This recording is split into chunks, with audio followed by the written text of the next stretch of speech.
So I'm in Numbers chapter 14 today, and the children of Israel rebel again.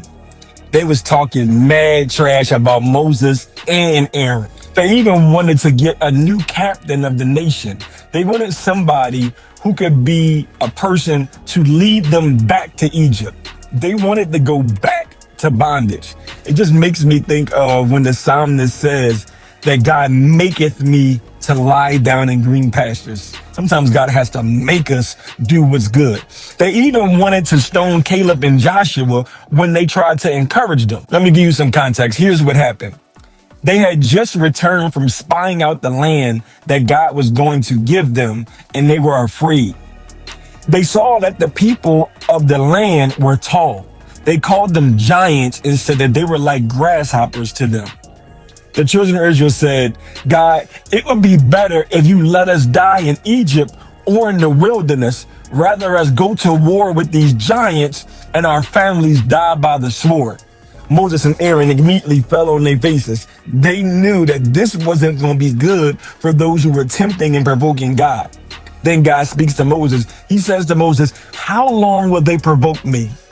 How long will they not believe despite the signs that I have showed them?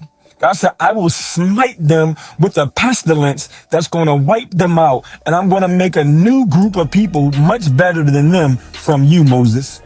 Now we get to the part that I really want to talk about. Moses begins to do what I think all leaders must do. He begins to intercede for the people. I think God likes leaders who intercede. Moses does a good job. He gives us some keys to intercessory prayer and to interceding. Moses says, Lord, you can't do that. You can't wipe them all out because the Egyptians heard that you're with us. And if you don't take us into the promised land, they will say you wasn't able to bring them into the promised land. And so you had to wipe them out. Then he says, Lord, I beseech you, or I urge you, or I beg you, be great according to the word which you have spoken, saying that the Lord is long suffering and of great mercy, forgiving iniquities and transgressions. See, this is what God proclaimed to Moses when Moses asked to see the glory of God. Moses speaks the word back to God. He said, God, you said you were merciful, long suffering, and forgiving.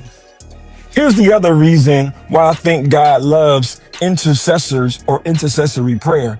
It's because it makes it clear that he's being merciful. Moses says in verse 19, great is thy mercy, for thou hast forgiven this people from Egypt all the way into now. So no matter where you are in your process, before you get too much dip on your chip and start blaming God, regardless of where you are or at, you wouldn't have got that far if it wasn't for God. Moses said, you've been forgiving them since they were in Egypt all the way up until now. And God has been forgiving you and I ever since we were born all the way up until now. And so before we start to blame God on our lack of progress, remember, God has been merciful to us all our lives.